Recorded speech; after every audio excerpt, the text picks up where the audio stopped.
Hello दोस्तों, रोजगार हिंद में आपका स्वागत है। मैं हूं रिजवान और ये बहुत ही ज़रूरी वीडियो उन सब लोगों के लिए जो जॉब ढूंढ रहे हैं और जॉब के नाम पे उनके साथ में ठगी भी हो रही है। बहुत ज़्यादा जो कंसल्टेंसी वाले हैं, फ्रॉड एजेंट्स बैठे हैं मार्केट में, वो आपके साथ ठगी कर लेते हैं। और सबसे ज़्यादा ठगी जो है आजकल एयरलाइंस के नाम पे हो रही है। एयरलाइंस का ऑफर लेटर आपके पास भेजते हैं और उसको आप यकीन करके उनके अकाउंट में पैसे ट्रांसफ़र कर देते हैं। उसके बाद आपके पास ना कॉल आती है, ना आपके कॉल का रिप्लाई किया जाता, ना आपके मैसेज का रिप्लाई किया जाता, ना मेल का रिप्लाई किया जाता है। और आप अगर बुलाए भी जाते हैं इंटरव्यू के लिए तो उस जगह पे ऑफिस नहीं होता है। उन सारी चीज़ों को मैं क्लियर करूँगा कि आखिरकार किस तरह से वो आपके ऊपर शिकंजा कसते हैं, किस तरह से जाल फेंकते हैं। तो आज मैं इस वीडियो में वो सारी बातें बताऊंगा कि आपको ऑफर लेटर अगर किसी तरीके का आता है और आपको जॉब के नाम पे पैसे के लिए कहा जाता है तो आपको बचना कैसे है और ऑफर लेटर पहचानना कैसे, क्या क्या चीज़ें चेक करनी है ऑफर लेटर में। हालांकि मैंने पहले भी ऑफर लेटर का वीडियो बनाया था कि 10 चीज़ें क्या होनी चाहिए ऑफर लेटर में जिससे पहचानना है, और वो यूट्यूब में सबसे टॉप पे है। अगर आप fake job offer letter type करेंगे तो सबसे पहला वीडियो वो पड़ा है जो मैंने डाला था। आज मैं आपको एयरलाइंस के ऑफर लेटर के बारे में बताऊंगा कि जो एयरलाइंस के ऑफर लेटर भेजे जाते हैं उनको किस तरह से पहचानना है। सबसे पहले मैं आपको बता दूं कि एयरलाइंस का एक मैसेज आता है आपके मोबाइल फ़ोन पे। मैसेज क्या आता है मैं आपको पढ़ के सुनाता हूं। इंडिगो एयरलाइन से एक मैसेज आया है, your resume has been selected by company HRD, kindly contact for more detail, open link. ये लिंक के नीचे एक लिंक दिया है। मैं आपको इसके बाद एक और मैसेज दिखाता हूँ। Dear candidate, your resume has been shortlisted for final round at Indigo, open link, और उसके बाद नंबर भी दिए है 4 का। आप एक चीज़ देखिए कि जो लिंक दिए है उस पर दिए हुए हैं indigo.recruit.blogspot.com, और दूसरा जो मैसेज है उस पर भी यही दिए हुए हैं jobs@airlines.blogspot.com। अब मैं आपको एक चीज़ क्लियर कर देता हूं कि जो blogspot.com होता है वो साइट जो है वो गूगल की है। उस पर अगर आप चाहें तो आप भी अपनी एक वेबसाइट टाइप का क्रिएट कर सकते हैं और उस पर ब्लॉगिंग कर सकते हैं। ब्लॉगिंग मतलब आपको कोई कंटेंट लिखना है या आपको कोई न्यूज़ लिखना है या इन्फॉर्मेशन अगर लिखना है तो आप उस ब्लॉग साइट पे जाके अपने खुद के कंटेंट लिख के और फ्लोट कर सकते हैं। वो वेबसाइट जब कोई खोलेगा तो बाकायदा आपके नाम की वेबसाइट खुलेगी और उस वेबसाइट पे पूरी इन्फॉर्मेशन जो दी होगी वो आपके द्वारा दी गई होगी।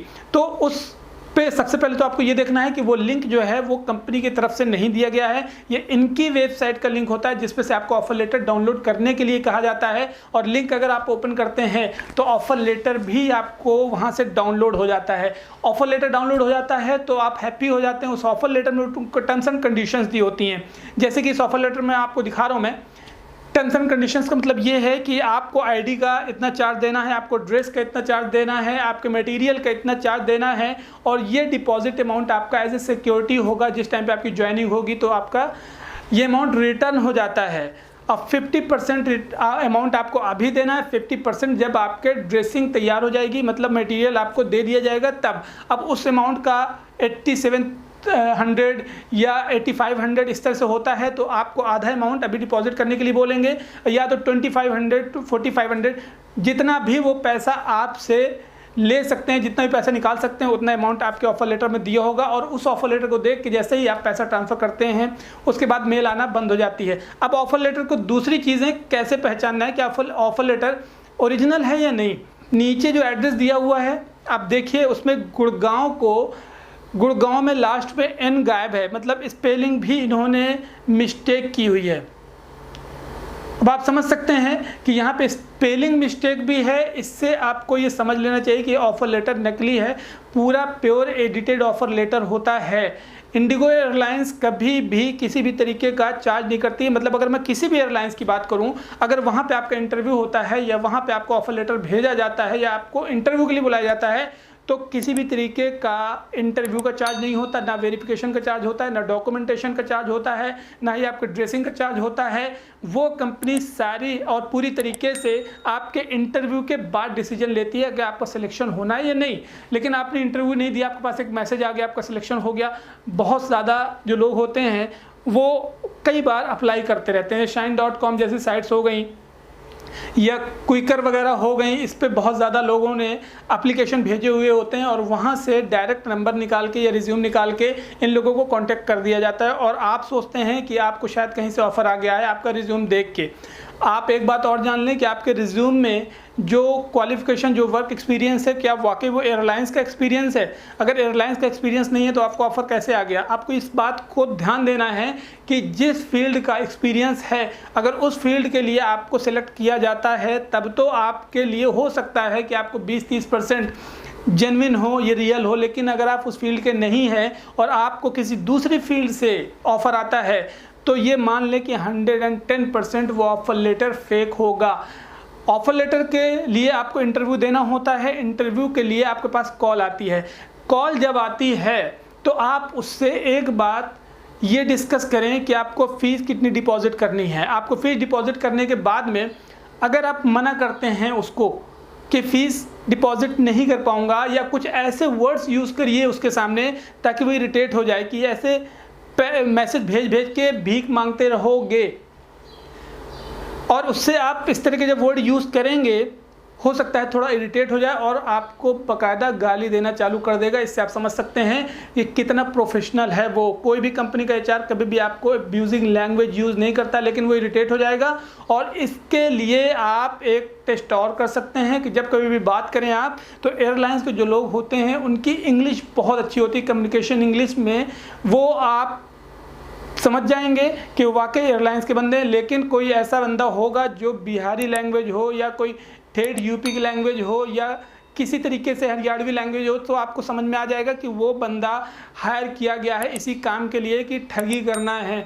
उस बात से आपको पहचानना होगा कि वो आपसे ठगी करने की कोशिश कर रहा है। और नेक्स्ट पॉइंट बहुत आसान है जिससे आप पहचान सकते हैं कि ऑफर लेटर आपका असली है या नकली है, क्योंकि इंडिगो से ही नहीं आता है ऑफर लेटर, आपका स्पाइस जेट से भी आ जाता है, जेट एयरवेज से भी आ जाता है, एयर इंडिया से भी आ जाता है। ये सारी कंपनीज़ के ऑफर लेटर आपको भेजे जाते हैं और आप बहुत ज़्यादा एक्साइटेड हो जाते हैं कि आपको एयरलाइंस ऑफर लेटर आ गया है और आपकी वहाँ पे जॉब लग गई है, जबकि ऐसा कुछ भी नहीं है। क्योंकि हिंदुस्तान में अब जॉब पाना इतना आसान नहीं रह गया है। अगर मैं बात करूँ CMI की, centre for monitoring and Indian economy, तो उस पर भी 12 करोड़ लोगों की नौकरी जा चुकी है। और इस तरह के लॉकडाउन के पीरियड में इतना आसानी से जॉब मिल जाना, क्योंकि India is one of the most populated country in the world after China, और just because of cut throat competition आपका नंबर जब आएगा जब आप लगातार एफर्ट करते रहेंगे और एक ही प्रोफाइल में, एक ही कंपनी में, या अलग अलग कंपनी में एक ही प्रोफाइल में। लेकिन अगर आपको दूसरी प्रोफाइल से या दूसरी कंपनी से अचानक जॉब या ऑफर लेटर आ जाता है तो you have to make sure कि don't have to deposit money at any cost. किसी भी तरीके से आपको पैसे ट्रांसफ़र नहीं करना है। और जब आपके पास ऑफर लेटर आ जाए तो एक तरीका और है कि ऑफ़र लेटर जिस कंपनी का भी है, ट्विटर पे वो सारे प्रोफाइल एक्टिव होते हैं, कंपनी एक्टिव होती हैं, और वेरीफाइड अकाउंट पे जाके आप ट्वीट करें, पुलिस को भी CC करें, टैग करके जब आप भेजेंगे तो वहाँ से रिप्लाई 110% आएगा कि वो ऑफ़र लेटर उस कंपनी से आया है या नहीं। अगर वो ऑफ़र लेटर नहीं आया तो कंपनी आपको डिनाई करके भेजेगी कि नहीं, we have not sent any kind of offer letter और this is a totally fake. तो आपको वहाँ से चेक कर लेना है कि वो ऑफर लेटर फेक है। और मनी डिपॉजिट करने के लिए at least you have to think twice, कम से कम 2 बार 4 बार सोचो। पैसे आपको डिपॉजिट नहीं करना है, otherwise in this duration lockdown period आपका बड़ा लॉस हो सकता है और you will be responsible for that. Because मैं बहुत मैसेज रिसीव करता हूँ डेली, ये ऑफर लेटर जेन्युइन है, रियल है या फेक है, और पैसे भी डिपॉजिट कर दिए होते हैं। तो वो सारी चीज़ें आपको देखनी है, ध्यान देनी है। एक चीज़ और बता दूं कि जब ऑफर लेटर आ जाता है आपके पास में तो वो आपको कॉल करते हैं कि you have to come down for interview for final round, और आपको उसके पहले डिपॉजिट करना होता है 5000 या 6000 रुपीज़ इनिशियली अमाउंट। आप जब जाते हैं, एयरलाइंस का जो एड्रेस दिया होता है वहाँ पे किसी भी तरीके का ऑफिस नहीं होता है, सेटअप नहीं होता है। और अगर वाकई में आपको एयरलाइंस पहुँचाते हैं वो एयरलाइंस के किसी ऑफिस, तो वहाँ से आपको वापस कर दिया जाता है कि हमारे यहाँ ऐसा कोई इंटरव्यू नहीं हो रहा है, क्योंकि वो फेक ऑफिसेज होते हैं, फेक कॉल होती है। तो ये ज़रूरी नहीं है कि जो ऑफिस का आपको एड्रेस दिया हुआ हो वो कॉल भी उसी ऑफिस से आई हो। तो जो स्कैमर्स होते हैं वो कहीं पे भी बैठ के, रास्ते में चलते हुए, ये सड़क में बैठ के या पार्क में बैठ के वो आपको कॉल करते रहते हैं। लेकिन आपके पैसे अगर ट्रांसफ़र हो गए वो सारी चीज़ें आपकी बंद हो जाती हैं, मतलब कॉल भी बंद हो जाती है, मैसेज जाना भी बंद हो जाता है, रिप्लाई आना भी बंद हो जाता है, मेल भी बंद हो जाता है, और इस तरह से यू स्टार्टेड क्राइम। आपके पास कोई ऑप्शन नहीं होता है, क्योंकि आपका पैसा वापस नहीं हो पाता वहाँ से, चाहे पुलिस कंप्लेन करें चाहे किसी से भी कंप्लेन करें, क्योंकि वो जो स्कैमर्स होते हैं बहुत एक्सपीरियंस्ड होते हैं, हर क्वेश्चन का आपके आंसर होता है उनके पास में, और फाइनली जब आप पैसे दे देते हैं तो रिप्लाई बंद हो जाता है। तो आई होप कि इसमें बहुत सारी चीज़ें मैंने क्लियर की हैं। और भी आपके पास अगर क्वेश्चन है तो नीचे कमेंट बॉक्स खुला हुआ है, कमेंट बॉक्स पे आप कमेंट करें, मैं आपको कोशिश करूंगा कि रिप्लाई करूं। लेकिन मेरा मकसद है कि जितने भी स्कैमर्स के चंगुल में आ जाते हैं, फंस जाते हैं, वो किसी भी तरीके से अपने आप को सेफ रखें, बचा के रखें। लॉकडाउन के पीरियड में वैसे भी लोगों के हालात सही नहीं हैं, और इस तरह के हालात और ज़्यादा ख़राब अगर हो जाएंगे तो मेंटली भी आदमी डिस्टर्ब हो सकता है। तो वीडियो को शेयर करें, उन लोगों तक भी पहुंचाएं जो बहुत ज़्यादा खुश हो जाते हैं, हैप्पी हो जाते हैं ऑफ़र लेटर आने के बाद में। तो ये ऑफ़र लेटर आने के बाद में कभी हैप्पी ना हो, और मेक श्योर कि आपको जो जॉब ढूंढनी है अपने काबिलियत के, अपने दम पे जॉब ढूंढनी है, ना कि किसी ऑफ़र लेटर या मैसेज के थ्रू आपको ऑफ़र कर दिया जाए, उस जॉब पे आपको यकीन नहीं करना है। आई होप कि आपको वीडियो में बहुत सारी बातें समझ में आई होंगी। चलिए मिलता हूँ आपको कुछ और भी टॉपिक्स के साथ में अगली वीडियो में, तब तक के लिए ध्यान रखें अपना, टेक केयर, जय हिंद।